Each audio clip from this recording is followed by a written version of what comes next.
Washington that lives within our means, but also delivers the services that our folks need around the state. So without any further ado, I'll hand it over to schools with high poverty levels. That's according to the School Nutrition Association. They say Congress was to raise the eligibility threshold from 25% school poverty to 60%. I think somebody just has their unmuted. Superintendent of Public Instruction estimated that could affect 175,000. All right. Well, with that, it's my pleasure to introduce Chris Gildon, who will walk us through this budget. Thanks, Chris. All right. Thanks, John. Well, that was fun. So, no, thank you all for coming here today and taking part in this particular presentation.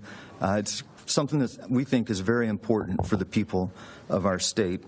And so what we're here to show you today is a third way. You've seen 2 budget proposals so far. We're here to show you a third way. So let's start off with kind of just some economic facts. Let's set the stage. And the first thing is our economy is doing pretty good.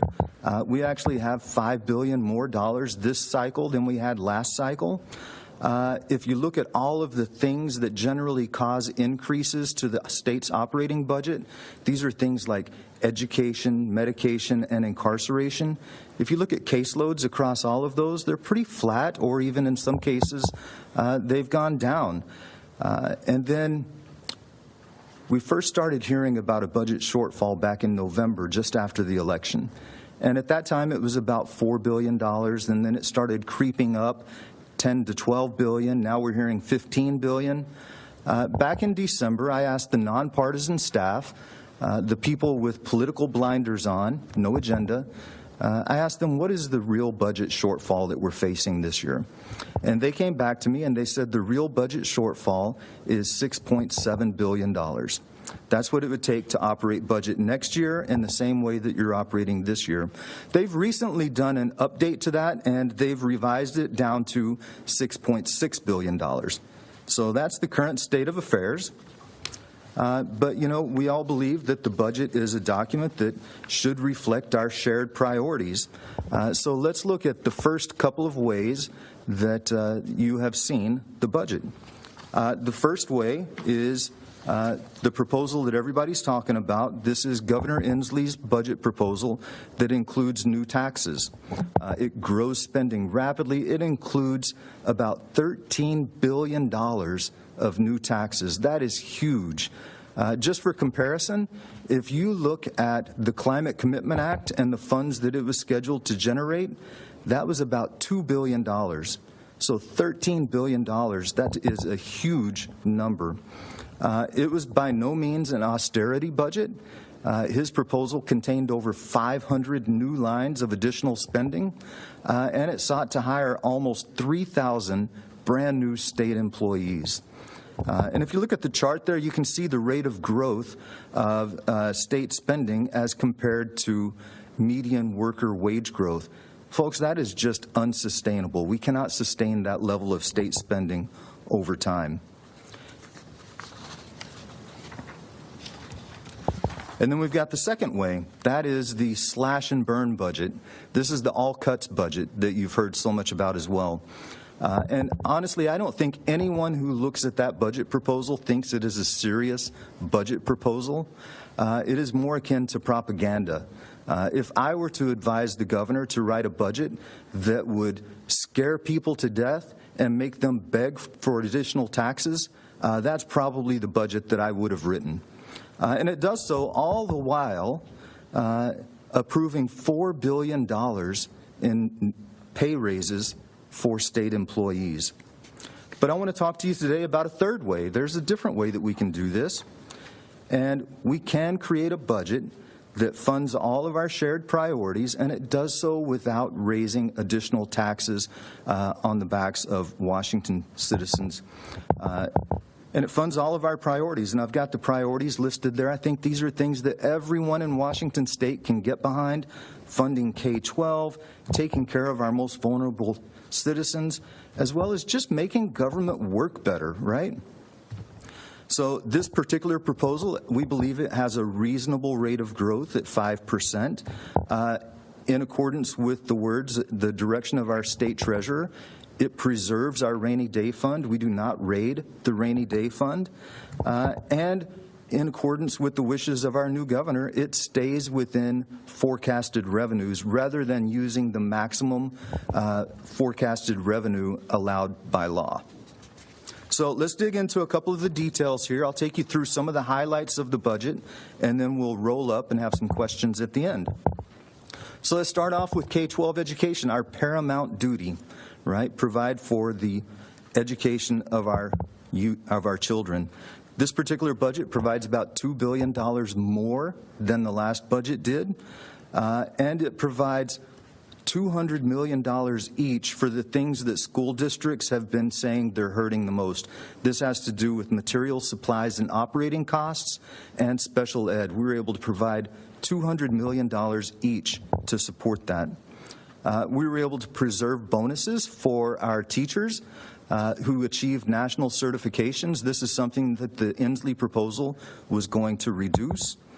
And in higher education, we expand out 1,800 new undergraduate college slots, and we do not increase tuition a single penny. Our second priority, the most vulnerable. We've got to take care of them.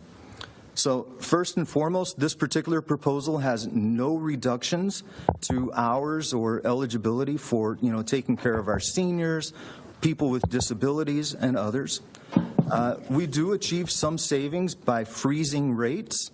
So in past years, the legislature had passed bills where spending is now taking effect this year. In effect, they passed a bill in 2021 or 2022. They put the bill on layaway. Well, the layaway period is over and the bill is due now. Rather than assume those additional costs, we simply forego those additional costs. A lot of this has to deal with child care. And just to set the stage a little bit, we have increased rates to child care subsidies 64% over the last few years.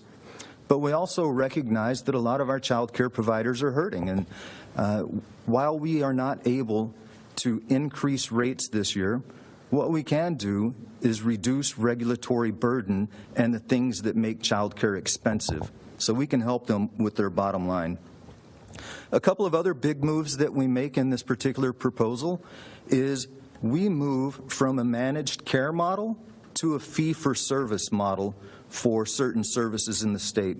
So what this means is right now we're paying a monthly premium for people across our state to receive services if they are using services or if they're not using services. It's just a monthly fee. We're going to move to a fee-for-service based model where we pay for the services that people get. It just makes sense.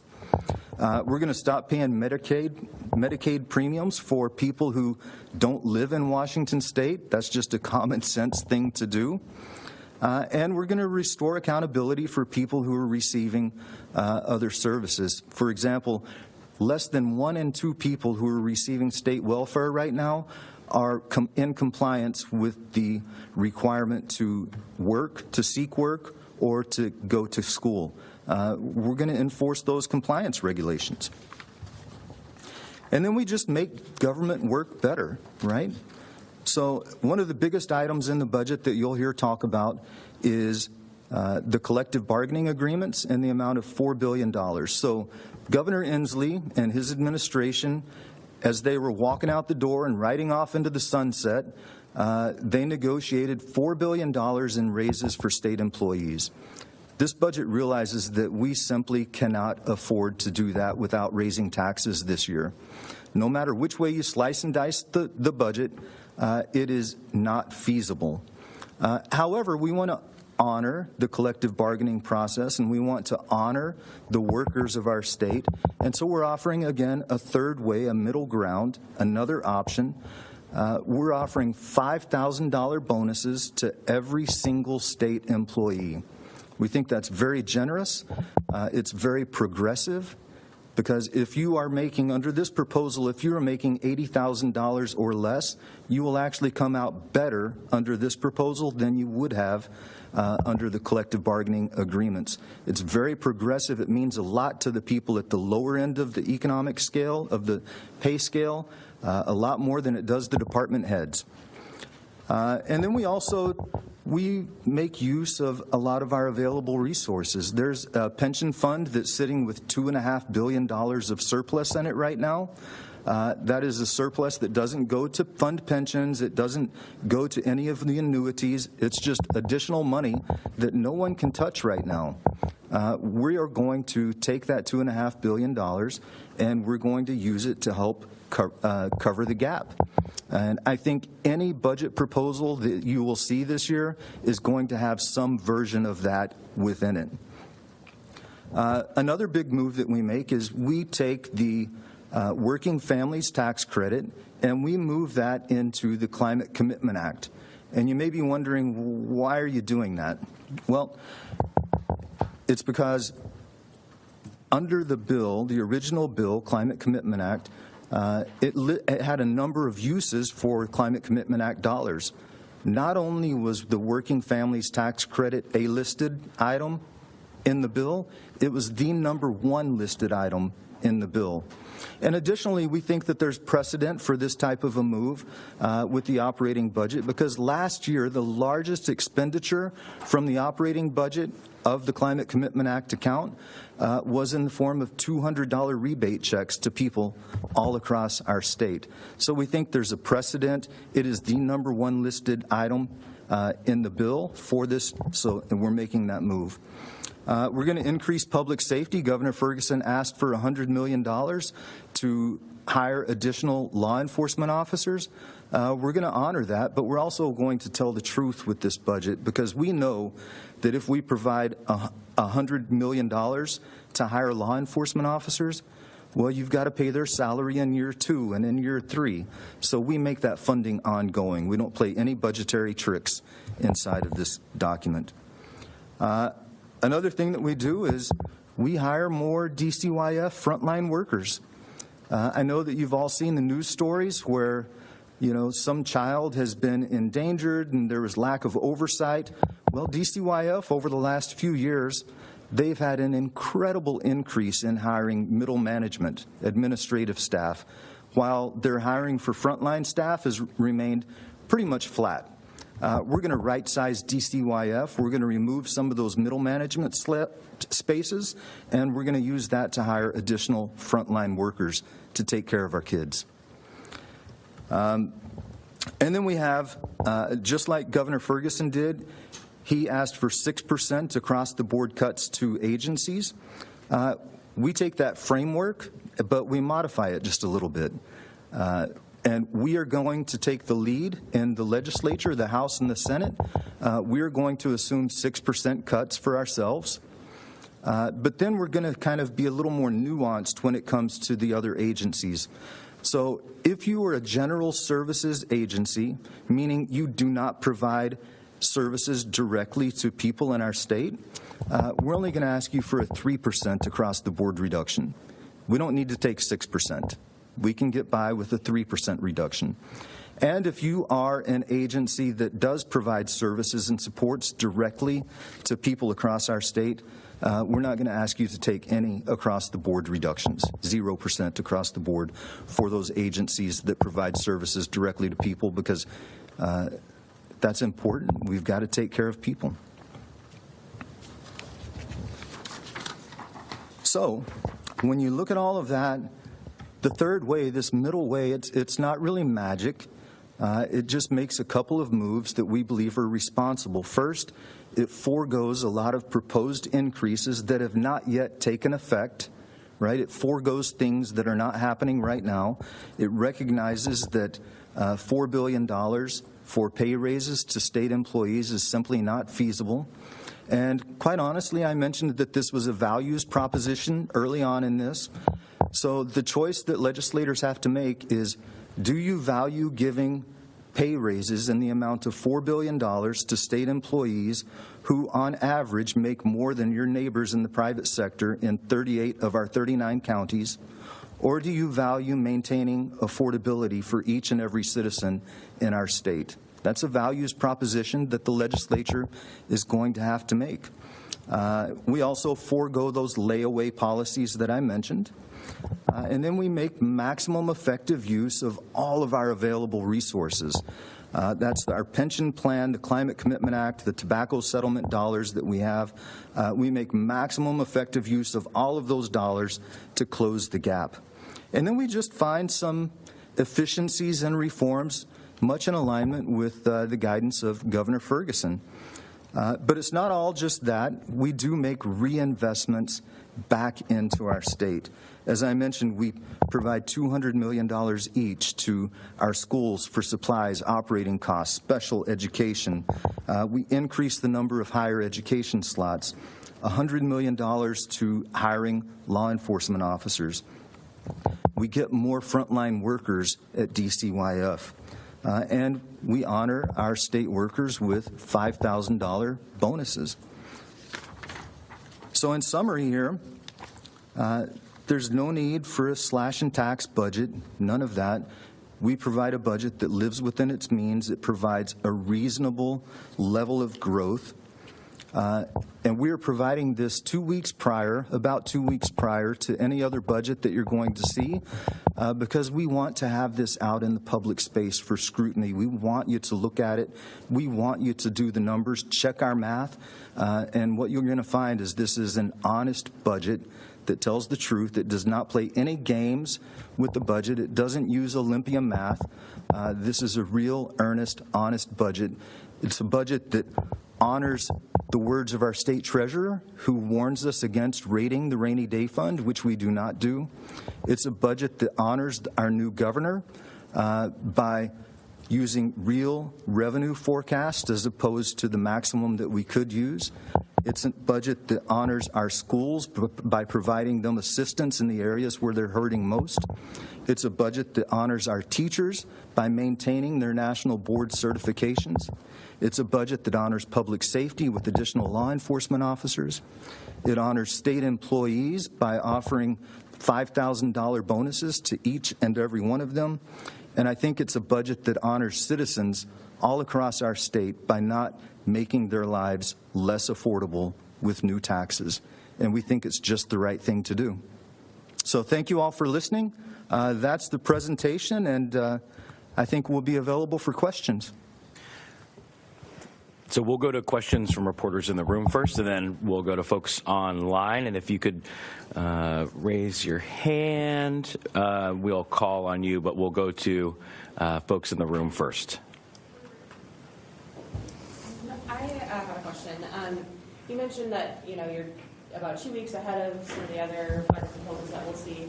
There is a revenue forecast between now and then. Just wondering if you could talk about how that's kind of factored into this budget, or if that would change anything. And then, have you talked to Democrats at all? Are will we see any of these ideas in their proposals? No, that's a great question, and you're correct in citing that the revenue forecast comes out next week, and we are taking some level of risk with this budget because the revenue forecast could make this budget, depending on how it comes out, it could make our proposal a little stronger or a little weaker. We're not sure, but we are willing to take that level of risk in order to get this out into the public for discussion, to help people realize that there is a third way, that it's not a decision of all cuts or all taxes. There is a reasonable middle ground. And yes, we have spoken with the governor's office, and all four corners of the legislature have been briefed. So we'll be waiting for feedback from them. You think you might have any support to redirect some of that CCA funding to the Working Families Tax Credit? I think one of my colleagues at the Center Square did a story yesterday about a huge chunk of all the CCA money right now going to fund transit. So then you've got drivers paying extra at the pump to basically fund transit. So hugely different. And then the CCA, the CCA gets really confusing because it comes into the state government and it goes out via multiple different streams: transportation budget, operating budget. What I'm speaking about here today is simply the operating budget's share of the CCA dollars. What percentage is that? Do you have any idea? What? I think it's, I'd have to get back to you. I think we have staff that can probably find that number for you pretty quick. Okay, we'll go to John Stang. Can you hear me? We can hear you, John. Okay. I've got about 3 or 4 questions. One on the $6.6 billion. Is that for just a biennium, or is that for 4 years? That's the 4-year number, John. Okay. How come it's radically different from the 12 to 15 billion dollars coming from everyone else? Yeah, I can certainly take you through the math. That's a really good question. So if you look at that $6.6 billion shortfall that I mentioned, you add in $4 billion for raises for state employees, that gets you to 10.7. Then you add in the 1.7 in the layaway policies that I mentioned. You're up around 12 already. Throw in a couple of more policy items and you could easily bump to $15 billion. So that's the way you get to 12 or 15, John. Okay. On the roughly $4 billion or 3 point something to $4 billion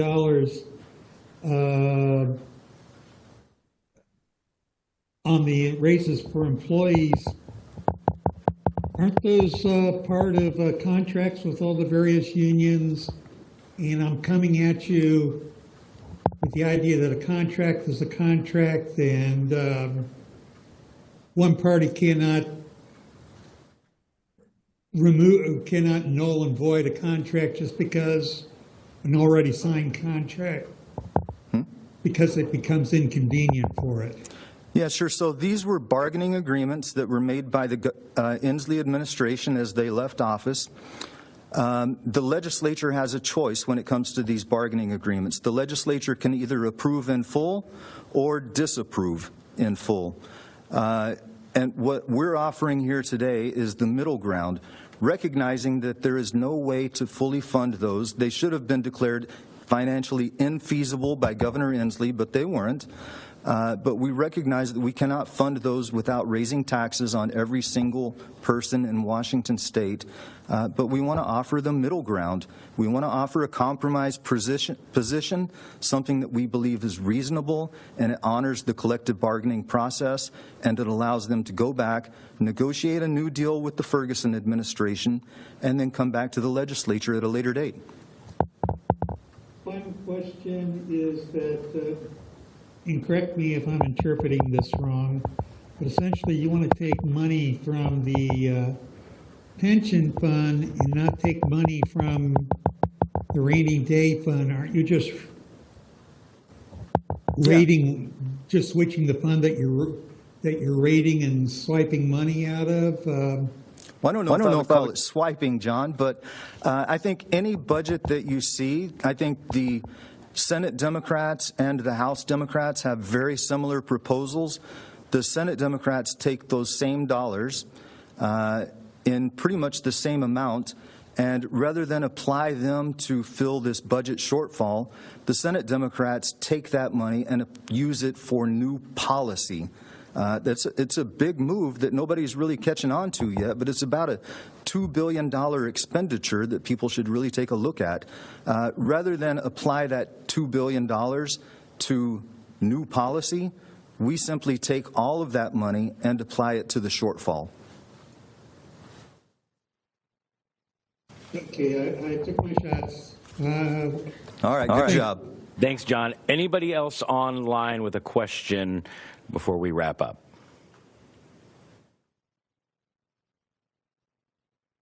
Okay. All right. Well, thank you all so much for coming. I hope that you will look at this proposal with an open mind, an open heart, and take it for what it is, a true, earnest budget proposal that can fully fund the needs of our state, and it can do it without raising taxes on any person in Washington. Thank you so much.